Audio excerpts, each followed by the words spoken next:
अस्सलाम वालेकुम। मेरा नाम समा अशरफ है। तो हम मार्केट को एसएमसी के मुताबिक इसका स्ट्रक्चर देखते हैं और समझते हैं कि मार्केट ने पिछले हफ्ते कहाँ तक मूव दिया और नेक्स्ट स्ट्रक्चर के मुताबिक हम इसको कहाँ देख सकते हैं। ये डॉलर का इंडेक्स है। तो मार्केट ने बड़े टाइम फ्रेम में एक दिन के अंदर ऊपर चेंज ऑफ करैक्टर दिया था और उसके बाद यहाँ से market continuous change of character करने के बाद अपना ट्रेंड जो है उसने अप ट्रेंड बनाया था। इस ट्रेंड लाइन को फॉलो कर रही थी। फिर उसके बाद मार्केट यहाँ से नीचे ही डाउनवर्ड, तो उसने चेंज ऑफ करैक्टर किया और हमारे इस पॉइंट ऑफ इंटरेस्ट के अंदर मार्केट आ गई। अब ये पहले भी हमने, अगर आप कंटिन्यूसली इसको देख रहे हैं तो आपको पता होगा कि पहले भी हमने बात की थी कि बड़े टाइम फ्रेम में मंथ के अंदर ये बड़े टाइम फ्रेम में बहुत ज़्यादा डाउन आ गया और ये इसकी तकरीबन सपोर्ट एरिया था। और इस जगह से मार्केट दोबारा लिक्विडिटी लेने के बाद यहाँ पे छोटे टाइम फ्रेम में उसने अपना चेंज ऑफ करैक्टर दिया और पूरा स्ट्रक्चर बना के मार्केट ऊपर की तरफ को मूव कर गई। अब ये जो एरिया है, ये वाला एरिया, ये इसके लिए बड़ी रेजिस्टेंस है बड़े टाइम फ्रेम के मुताबिक। यहाँ से मार्केट इसको मुश्किल से ब्रेक करेगी। लेकिन जैसे क्यों यहाँ पे इसको दो दफ़ा, तीन दफ़ा, चार दफ़ा यहाँ से इसको रिजेक्शन मिलेगी, फिर उसके बाद मार्केट नीचे आएगी। यहाँ से मार्केट जब इसको ब्रेक कर देगी तो फिर ये इसका यहाँ तक जाना बहुत आसान है। तो फिर मार्केट अपने इस लेवल तक चली जाएगी। ये अगर हम लेवल इसका देखें तो ये इसका लेवल बनता है। यहाँ तक मार्केट बहुत इजीली जाएगी, यहाँ तक, ये इसका मंथ के हिसाब से। लेकिन छोटे टाइम फ्रेम में हम इसको देखते हैं, वीक पे इसने अपना यहाँ से लिक्विडिटी ली और उसके बाद इससे भी छोटे टाइम फ्रेम में जब हम इसको समझते हैं तो ये एक दिन का स्ट्रक्चर है। एक दिन के अंदर मार्केट ने अपर की तरफ को चेंज ऑफ करैक्टर किया और उसके बाद लिक्विडिटी स्वीप करके पिछला हाई लेके मार्केट डाउन आई। 4 घंटे में इसने चेंज ऑफ करैक्टर किया और पिछले वीक ये नहीं हुआ था। हम इंतज़ार कर रहे थे कि यहाँ पे हो जाए और उसके बाद मार्केट, हम ये देख रहे थे कि ये अपने पॉइंट ऑफ इंटरेस्ट के अंदर आए इस जगह पे। यहाँ से हम इसको बाय के लिए देखेंगे जैसे ही कोई हमें बाय का साइन मिलेगा। अब मार्केट ने अपना ये पॉइंट ऑफ इंटरेस्ट लिया, इसको स्वीप किया एक दिन के अंदर। और अगर हम यहाँ पे प्रीमियम डिस्काउंट अप्लाई करते हैं तो मार्केट अपने बिल्कुल 50% एरिया के अंदर से यहाँ से हमें रिजेक्शन दिखा रही है। अब इसको हम 1 घंटे के अंदर देखते हैं। 1 घंटे के अंदर मार्केट ने सेम, जहाँ पे 4 घंटे का चेंज ऑफ करैक्टर है, यहीं पे 1 घंटे का भी चेंज ऑफ करैक्टर है। उसके बाद मार्केट जो है वो नीचे एक दफ़ा ब्रेक ऑफ स्ट्रक्चर, दो दफ़ा और तीन दफ़ा ब्रेक ऑफ स्ट्रक्चर किया। अब हमारे पास इंटरनली जो है वो ये लोअर हाई है और ये लोअर लो है। अब हम इस बात का इंतजार करेंगे कि मार्केट इसको ब्रेक कर दे और यहाँ पे चेंज ऑफ करैक्टर हो जाएगा।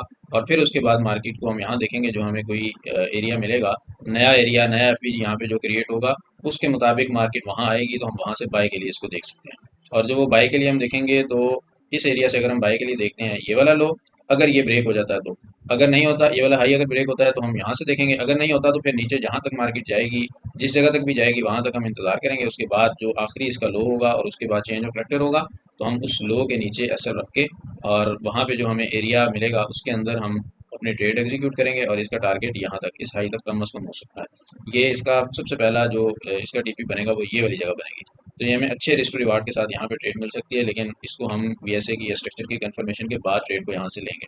ये हमारे पास 1 घंटे का स्ट्रक्चर था। अच्छा, ओवरऑल अगर हम देखें तो जो ट्रेंड है इसका एक दिन के अंदर और वीक के अंदर ये देखें, बहुत अच्छा इसने यहाँ से लिक्विडिटी स्वीप की और अच्छी रिजेक्शन दी। अपने इसी एरिया के अंदर, इसी ऑर्डर ब्लॉक से मार्केट आके यहाँ से दोबारा रिजेक्शन ले रही है। तो ये एक अच्छा पॉइंट हो सकता है इसका ऊपर जाने के लिए और हम इसको यहाँ पे और यहाँ पे आराम से ज़्यादा देख सकते हैं। इसमें हम अभी इसको, हमें बुलिश ट्रेंड के अंदर ही देखना चाहिए। बाकी कोई चीज़ भी कंफर्म नहीं होती, अगर मार्केट यहाँ से नीचे डाउन आ जाती है तो फिर नया स्ट्रक्चर यहाँ से बनाएगी। लेकिन अभी तक का जो स्ट्रक्चर इसने बनाया है उसके मुताबिक मार्केट को यहाँ से ये ऐसे चले जाना चाहिए। ये अलग बात है कि यहाँ से इसको अच्छी रिजेक्शन मिलेगी, लेकिन रिजेक्शन के बाद भी ये यहाँ से रिजेक्शन मिलेगी तो यहाँ तक आ जाएगी, यहाँ तक आ जाएगी और उसके बाद यहाँ से दोबारा मार्केट ऊपर चली जाएगी। लेकिन ये ट्रेड के लिए नहीं है, ये तो स्ट्रक्चर को समझने के लिए है। ठीक है। अच्छा, इसके बाद अब हम यूरो यूएसडी को देखते हैं। यूरो यूएसडी, ये 8 घंटे का चार्ट है। यहाँ पे हमें बिल्कुल क्लीन समझ में आ रहा है कि मार्केट किस डायरेक्शन को थी और अभी उसने कौन सी डायरेक्शन ली हुई है। ये हमने बात की थी पिछले हफ्ते के अंदर के मार्केट का उस वक्त ये स्ट्रक्चर नहीं बना था और हम ये इंतजार कर रहे थे कि मार्केट यहाँ जाए और या तो ये अपने इस वाले एरिया से यहाँ तक चली जाए या इससे ऊपर जाके इसको स्वीप कर ले, इस हाई को, इस लिक्विडिटी को। मार्केट ने इस लिक्विडिटी को भी स्वीप कर लिया और इस एरिया को भी मार्केट ने ले लिया। इसके लिए, इसके बाद अब हम ये देख रहे थे कि इसको यहाँ से, इस जगह से जाके लिक्विडिटी लेने के बाद मार्केट को नीचे अगर चेंज ऑफ करैक्टर हमें देती है तो फिर हम चेंज ऑफ करैक्टर के बाद यहाँ पे जो हमें छोटे टाइम फ्रेम के अंदर बाय सेल के लिए जो भी एरिया मिलेगा, हम वहाँ से ट्रेड को शॉर्ट के लिए एग्जीक्यूट करेंगे यहाँ से। लेकिन ये भी उस कंफर्मेशन के बाद है, छोटे टाइम फ्रेम में जो हमें कंफर्मेशन मिलेगी उसके बाद। अच्छा, ये जो ट्रेड है इसका जो फुल टीपी होगा वो हम यहाँ तक ले सकते हैं और बाकी असल में इसका चेंज ऑफ करैक्टर हुआ यहाँ पे ऊपर वाली साइड पे, तो इसका पहला रिजेक्शन पॉइंट जो है वो ये होगा, ये वाला एरिया होगा। और हम इसको यहाँ तक इसका पहला टीपी ले लेंगे, मैक्सिमम ट्रेड को क्लोज कर देंगे ट्रेड्स के रूल्स के मुताबिक, और उसके बाद इसको ब्रेक इवन करने के बाद यहाँ तक इसको होल्ड कर सकते हैं। अच्छा, लेकिन ये कंडीशन है कि मार्केट हमें छोटे टाइम फ्रेम के अंदर यहाँ पूरा स्ट्रक्चर कंप्लीट करके दे, फिर हम उसके बाद यहाँ से इसको सेल के लिए देखेंगे। 1 घंटे के अंदर जब हम देखते हैं इसका ट्रेंड, वो इसने अपना ऊपर का ट्रेंड स्टेब्लिश किया होगा। यहाँ इसने चेंज ऑफ करेक्टर किया था छोटे टाइम फ्रेम के मुताबिक, और उसके बाद मार्केट ने ब्रेक ऑफ स्ट्रक्चर किया ऊपर की तरफ। अब हम ये देख रहे हैं हमारे पास इंटरनली जो है वो ये हायर लो है। ये मार्केट ने एक दफ़ा ब्रेक तो किया, लेकिन जैसे ही मार्केट ओपन होगी तो उसमें कंफर्म होगा कि ये इसने जो ब्रेक किया ये वैलिड है या नहीं वैलिड। अगर मार्केट इसको कंटिन्यू करेगी तो ये यहाँ जाके फिर यहाँ से हमें जो भी डिस्प्लेसमेंट मिलेगी, ये वाला एरिया हो गया, तो हम यहाँ से इसको डाउन के लिए देख सकते हैं। और दूसरा ये है कि यहाँ से ना जाए मार्केट, यहाँ से दोबारा ऐसे ऊपर चली जाए और एक दफ़ा ऊपर से दोबारा स्वीप करके आए, तो फिर हम यहाँ से ट्रेड देखेंगे और ये वाली डिस्प्लेसमेंट हम यहाँ कहीं फाइंड करेंगे। तो ये हमारा एक दफ़ा और ऐसे बन जाएगा, फिर हम इसको इस तरह से स्ट्रक्चर को देखेंगे। इसको हम डॉलर के साथ अलाइन करें तो हमें डॉलर में यहाँ पे छोटे टाइम फ्रेम में ऊपर के लिए चेंज ऑफ करेक्टर चाहिए ताकि हम बाई की ट्रेड लें, और इसके अंदर शॉर्ट के लिए हमें चेंज ऑफ करेक्टर चाहिए ताकि हम शॉर्ट की ट्रेड ले सकें और लंबी इसको होल्ड कर सकें। जीबीपी का स्ट्रक्चर देखते हैं तो जीबीपी के अंदर ये इसका बड़े टाइम फ्रेम का स्ट्रक्चर है। इसने नीचे चेंज ऑफ फैक्टर नहीं किया, लेकिन इसने लिक्विडिटी स्वीप की और उसके बाद मार्केट यहाँ से ऊपर चली गई। ये मार्केट ओवरऑल जो है वो साइडवेज है। यहाँ पे भी इसने कोई बहुत अच्छा स्ट्रक्चर नहीं बनाया, क्लीन स्ट्रक्चर नहीं है। यहाँ उस टाइम चेंज ऑफ फैक्टर नहीं हुआ था छोटे टाइम फ्रेम में। इस वीक में इसने यहाँ पे चेंज ऑफ करेक्टर किया और उसके बाद मार्केट ने ऊपर ब्रेक ऑफ स्ट्रक्चर अभी तक कोई नहीं किया। हाँ, ये हो सकता है कि अभी मार्केट ओपन हो तो पहले एक दफ़ा दोबारा ऊपर चली जाए, ब्रेक ऑफ स्ट्रक्चर करे, और फिर उसके बाद हमें यहाँ पे जब चेंज ऑफ करेक्टर मिलेगा और उसके बाद हम ट्रेड को यहाँ से देख सकते हैं। ये जो लो है ये हमारा प्रोटेक्टेड लो है, कंट्रोलिंग स्विंग लो हमारे पास अभी यही है। तो अगर ये हमारा यहाँ शिफ्ट होता है कहीं तो फिर हमारा चेंज ऑफ करेक्टर यही करीब में ही हो जाएगा कहीं, और फिर उससे हमें ट्रेड जल्दी मिल जाएगी शॉर्ट के लिए।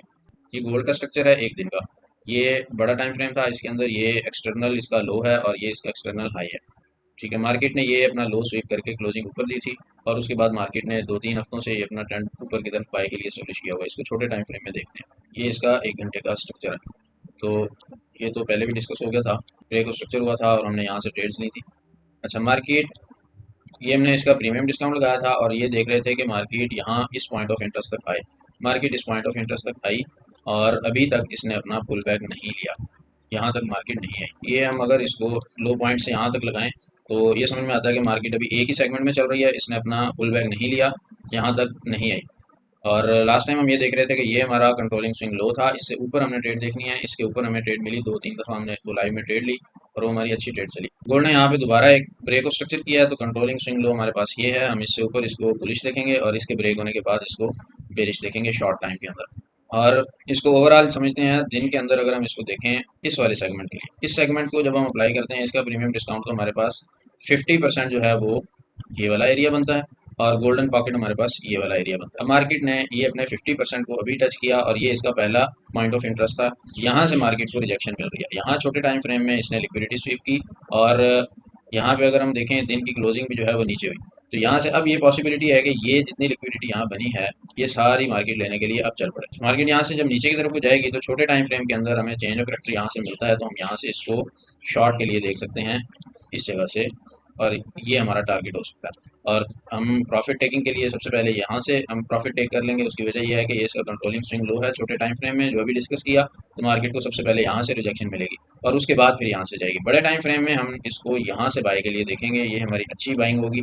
और अगर ये हमारी बाइंग यहाँ से हमें कोई अच्छी ट्रेड मिल जाती है कंफर्मेशन के बाद, तो उसको हम यहाँ से होल्ड कर सकते हैं। ये हमारा पहला टारगेट होना चाहिए और ये हमारा दूसरा, और उसके बाद छोटी सी ट्रेड को हम यहाँ तक के लिए भी होल्ड कर सकते हैं। लेकिन ये ट्रेड जो है ये कम से कम 2 महीने 3 महीने ले जाएगी, ये बहुत बड़े टाइम फ्रेम की बात है। छोटे टाइम फ्रेम को हम 1 घंटे के अंदर देखते हैं तो उसका जो स्ट्रक्चर है वो अभी तक बुलिश है, लेकिन मार्केट अपने टॉप तक पहुँच गई है, अपने यहाँ पॉइंट ऑफ इंटरेस्ट तक पहुँच गई है। अब यहाँ पे अगर हमें सेल का कोई साइन मिले तो हम इसको सेल के लिए देख सकते हैं, लेकिन उससे पहले हमें कंट्रोलिंग स्विंग लो से ऊपर अगर हमें बाय की ट्रेड मिलेगी तो हम इसको बाय के लिए ही देखेंगे।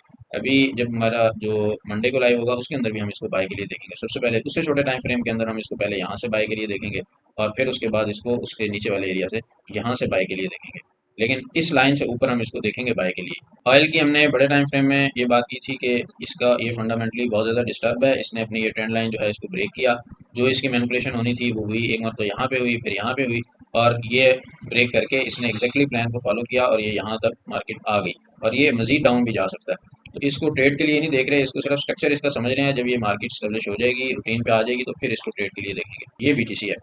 बीटीसी हमने 2 या 3 हफ्ते पहले डिस्कस किया था। ये इसका वीकली प्लान। तो उसके अंदर मार्केट जो है वो अग्रेसिव डाउन मूव आया, फिर रेंज की कुछ वीक, फिर उसके बाद मार्केट का अग्रेसिव डाउन मूव आया, फिर कुछ टाइम ये साइडवेज रही। अभी भी मार्केट जो है वो साइडवेज है बड़े टाइम फ्रेम के मुताबिक, और ये एक्चुअली इस बॉक्स के अंदर है, यहाँ इसके अंदर है मार्केट। तो इसको देखते हुए ये प्लान इसका दिया था कि मार्केट इस जगह से जाके यहाँ से लिक्विडिटी स्वीप करने के बाद फिर मार्केट डाउन साइड मूव करेगी बड़े टाइम फ्रेम के अंदर। ये इसने एग्जैक्टली बिल्कुल इससे पहले भी ऐसे इसने किया कि जब बड़ा डाउनफॉल आया था तो उसके बाद ये बॉक्स के अंदर मार्केट रही, उसके बाद लिक्विडिटी स्वीप करने के बाद दोबारा मार्केट डाउन चलेगी। अभी भी अगर हम इसको देखें तो ये पॉसिबिलिटी है कि ये यहाँ से होने के बाद मार्केट यहाँ तक चली जाएगी, और यहाँ से जो बाय मिलेगी वो अच्छी बाय होगी, वो हमें यहाँ तक और यहाँ तक अच्छा गेन दे सकती है। इसका छोटे टाइम फ्रेम के अंदर स्ट्रक्चर अगर हम समझें तो वो 4 घंटे के अंदर ही मार्केट का अप ट्रेंड है। इसके अंदर इसने ब्रेक स्ट्रक्चर एक मरतबा यहाँ पे किया, फिर दूसरी मरतबा यहाँ किया, और फिर यहाँ से इसने लिक्विडिटी स्वीप की यहाँ पे सारे। ये इसने अपना कंट्रोलिंग स्विंग लो जो है इसको ब्रेक नहीं किया। ये ब्रेक करता तो फिर ये पॉसिबिलिटी थी कि ये फौरन से नीचे चला जाता, लेकिन ये नीचे नहीं गया, और उसके बाद ये दोबारा ऊपर आगे इसने दोबारा ब्रेक स्ट्रक्चर कर दिया। अब इसके चांस ये भी हैं कि एक मरतबा और ये यहाँ से इस जगह से इस वाली डिस्प्लेसमेंट से, या फिर यहाँ से मार्केट को साइन दे के दोबारा ऊपर की तरफ को स्ट्रक्चर ब्रेक कर दे, और फिर अपने इस लेवल तक पहुंच जाए। जब यहाँ तक पहुंचेगा तो यहाँ से इसको अच्छी रिजेक्शन मिलने के चांस हैं। फिर ये बड़े टाइम फ्रेम के मुताबिक यहाँ पे इस जगह पे आके अलाइन करेगा ऐसे, और यहाँ पे जो हमें ब्रेक स्ट्रक्चर मिलेगा तो वो कंफर्म करेगा कि यहाँ से मार्केट को डाउन जाना चाहिए, और यहाँ से शॉर्ट के लिए इसको देखा जा सकता है। बड़े टाइम फ्रेम के मुताबिक अलाइन कर देगा तो यहाँ से एक अच्छी रिस्क रिवॉर्ड के साथ शॉर्ट मिल सकती है। और बाय के लिए अगर स्पॉट में भी बाय करना है तो भी उसके लिए ये एक अच्छा जोन है। ये इंतहाई अच्छा जोन इसलिए है क्योंकि मार्केट जो है वो 1,24,000 25,000 तक मार्केट गई है, और उसके बाद यहाँ वापस आती है तो ये इसका 70-80% डाउन है। 80% डाउन आने के बाद यहाँ पे इसके बहुत अच्छे चांस हैं कि आपको 20-50% जो है वो दोबारा गेन दे दे। तो ये बहुत अच्छी बाइंग हो सकती है बड़े टाइम फ्रेम के मुताबिक। जहाँ तक न्यूज़ की बात है तो इस वीक के अंदर जो बड़ी न्यूज़ है वो सिर्फ 21 तारीख को है, और उसके अलावा मार्केट जो है वो रूटीन के मुताबिक ही मूव करेगी। जो न्यूज़ का इम्पैक्ट आ सकता है वो ज़्यादा वॉलेटिलिटी वो 21 तारीख को ही है, उसके अलावा मार्केट जो है वो रूटीन के मुताबिक।